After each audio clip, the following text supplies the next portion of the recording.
In the preseason, it seemed improbable, if not impossible, but the magic started to rise in mid-season, and on a night in the Coliseum, it came full bloom. For the first time in a quarter century, Lou, Notre Dame's going to play for the national championship. The beginning of the year, Notre Dame was not the best football team, but they got better every single week for two reasons. Number one, great coaching. Number two, they were inspired by a gentleman from ESPN that said there's no way they could win. You know, that gentleman also promised to don a very nice green suit when they did. That's not your size, Luke. I can't believe they beat Michigan. I can't believe they beat Oklahoma. They beat Stanford, beat USC. College football final is next. You know, their season's been magically delicious.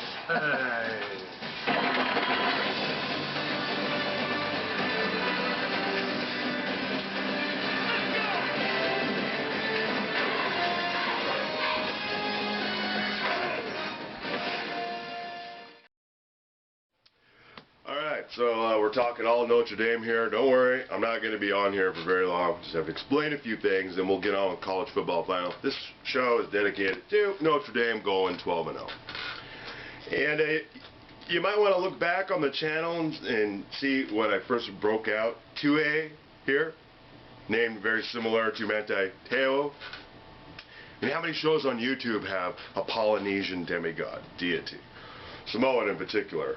It's carved out of whatever hardwood that there is on Samoa.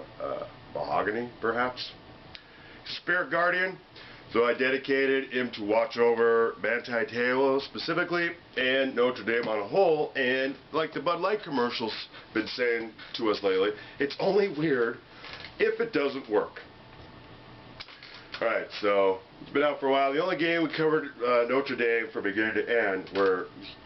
We also said, me specifically, this seems to be a team of destiny, was versus Pitt. Because the way that went down, and that's on the channel, by the way.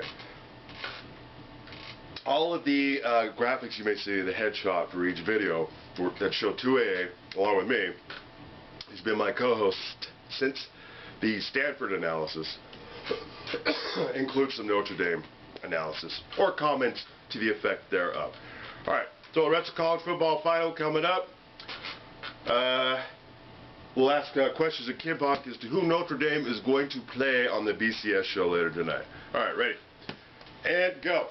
Nemesis in USC, but Matt Barkley wouldn't be able to go. Shaking hands with Manti Te'o. Brian Kelly's team unbeaten on the road. Te'o third in the country with 6 interceptions. And young Max Whittick getting his first start. But young Everett Golson knows a good matchup when he sees it. Tyler Eifert, 6'6", Josh Shaw, 6'1", will give him a chance to make a play. Golson threw for 217 yards. Later in the drive, Mark Theo Riddick. Terrific blocking by the offensive line, right at the point of attack, right up the gut of the defense, and it's an easy score for the Irish. 146 yards for Riddick. Irish up 10-0. Fans in South Bend. Oh, he scored a touchdown. We're happy. Second quarter, 2nd and 9 from the 11. Marquise Lee and Robert Woods are on the same side. It's going to give one of them single coverage. Who's it going to be? It's going to be Woods. Lou, and Whittick finds it. Just a tremendous throw here and a great catch on the post route. Woods, 7 catches, 92 yards. 10-7 in Barkley's team trying to get back in it. Third quarter. Whittick looking for Marquise Lee and instead found Te'o somehow. I'll tell you one thing about Te'o. He was Johnny on the spot in this game. Pass was right there, thrown right to Te'o. Down to 3rd and goal, 19-10. SC trying to get back in it. Whittick to lead, touchdown. But just before, look what Kiffin does. Unbelievable. In a big game like this, let him play. Don't overcoach. That would turn out to be costly. Look at this again. 3rd and goal. Te'o working on Lee. Whittick has him. Maybe Marquise couldn't quite bring down the hot throw. Now Lane spinning his play card. Didn't get anything as he had to settle for a field goal. That would be a theme. Riddick just running through the Trojans. Oh, he just had a tremendous game. Rushed for well over 100 yards. Caught the pass. Notre Dame just played inspired football and very smart football. And here's the amazing thing. On this great pass, Southern Cal only had 50 30 yards after the catch. They've been averaging 156. Notre Dame stopped them like here on the goal line. And Marquise Lee should have gotten 2 more because you can't run it in on the Irish. By the way, Game of the Week, ESPNU, 8:30, Monday night, Eastern Time. And here's the last chance, and Whittick fired it, and it was a little low for Soma Vanuku. Whittick threw a couple of picks, but Vanuku had his hands on it, couldn't quite hold it, and Notre Dame, yes, incomplete. What is complete is a 12-0 season, and the Irish going to the national championship game. I'm just so proud of my players and my coaches and the way they've been able to, to win all your games, the way we've had to fight, against USC on the road, Oklahoma on the road, a great Stanford team. It's just great players, great coaches, and just a lot of resolve. We have the pressure at Notre Dame to win every week, and I think what we've done for them is allowed them to play the game the way you should play it, have fun, and really enjoy every moment, and they love to play the game. The unity of this team has been tremendous. You talk about, going back to last year and going to this year is completely different. So just the unity of this team has helped us get over it. I'm lost for words. I love my team. I love my team. It has been an amazing run, and a week from Sunday it will be official when the final BCS standings come out, and Notre Dame will go to Miami and play for the national championship. In the BCS era, they're the first team from outside one of the automatic qualifying conferences to do so. This particular Irish team, Lou, they've won 3 games by exactly a field goal, had a couple overtime games that they've won.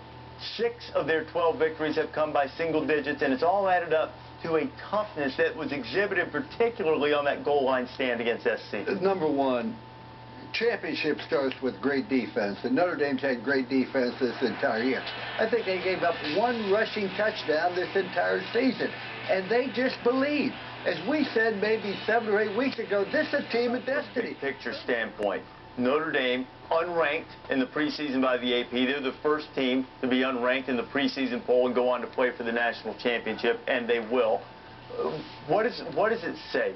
What does it say about the Irish to get here once again in year 3 for a coach there under Brian Kelly? Well, it's the 4th coach that has gone to the national championship game or had a chance to win it in their 3rd year. Frankly, he did it. Eric Parseghian did it. Dan Devine did it. Lou Holtz did it. Now Brian Kelly has done it.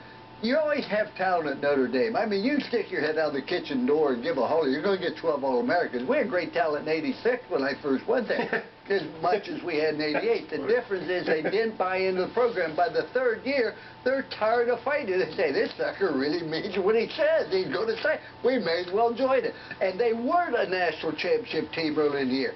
But they got better. They can run the ball. They can stop the run. They play great pass defense. They can pressure the passer with 4 men. They tackle well, and they cover well. You aren't going to run after you catch the ball. Well, what would you say if I told you, Mark, that when I watch Notre Dame play, it looks like an SEC defense to me?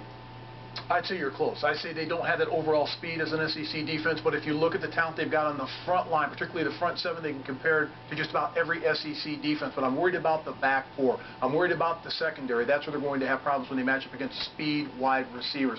But the thing that I was most impressed with, not only the way that Brian Kelly coached his team the entire season, but the way that he was able to keep this team together. Last year, quarterback injuries, quarterback problems. This year, coming into the season, they really didn't know who their quarterback was going to be, but they found a way to keep this team together and unite this team. His best job, I thought, recruiting his entire career at Notre Dame, keeping Manti Te'o on the team coming back this season. There's no doubt about it, but when you look at Notre Dame as a football team, they just believe, and they play together, and they tackle exceptionally well. I don't worry about them in the back secondary because you aren't going to run after they catch a ball. They mix up their coverage very well. Let me tell you something else. In Notre Dame, they're very smart football players. They play intelligently, they run the ball, and they stop the run. And look at what they've done on defense in goal-to-go situations. It was exhibited in the USC game. USC ran the ball 6 times on goal-to-go situations, got 3 yards.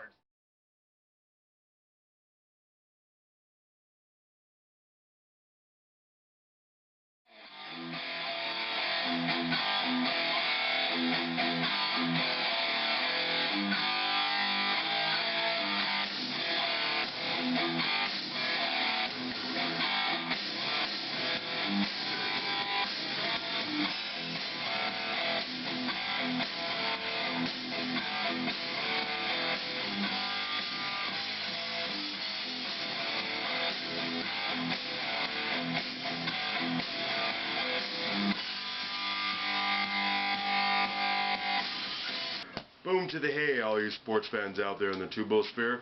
Welcome to the One-Man Sports Rant. Gen 2.0.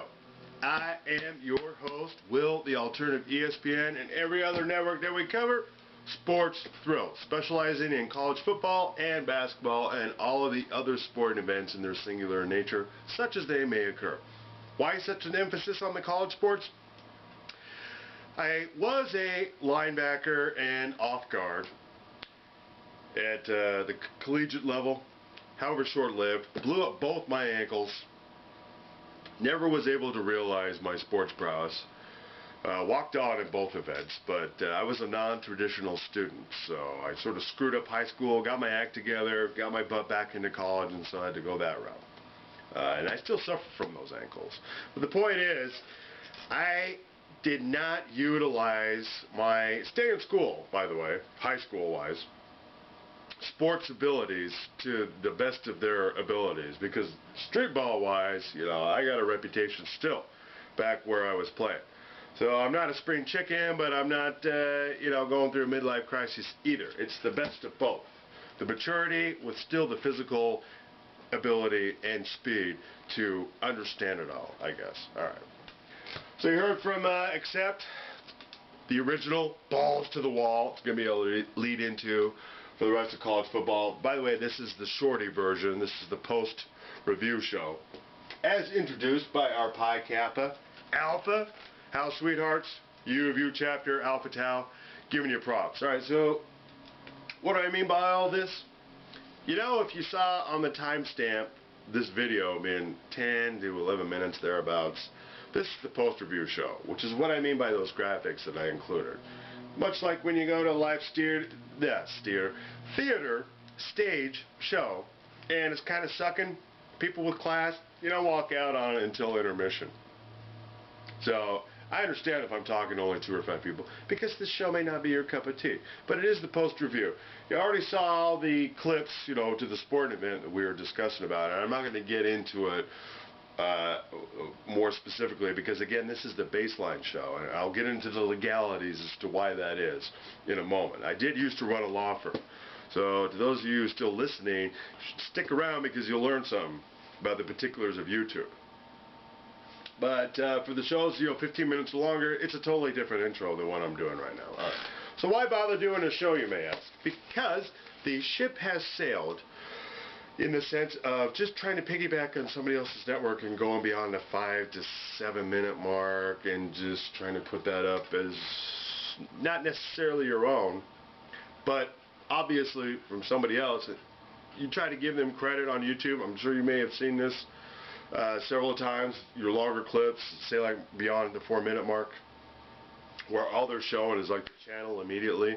That does not cover the legalities of it. What are the legalities I'm discussing? It's a little thing called the DCMA, the Digital Copyright Millennium Act. And the key tenets that we adhere to on the OMSR are, as they were hashed out through WIPO, World Intellectual Property Organization: fair use standard, minimal use, derivatives, and no money exchanged in hands. Of course, that last one's a given, but it's also important. But it's a given here because, as you can see, the OMSR is a pro bono production.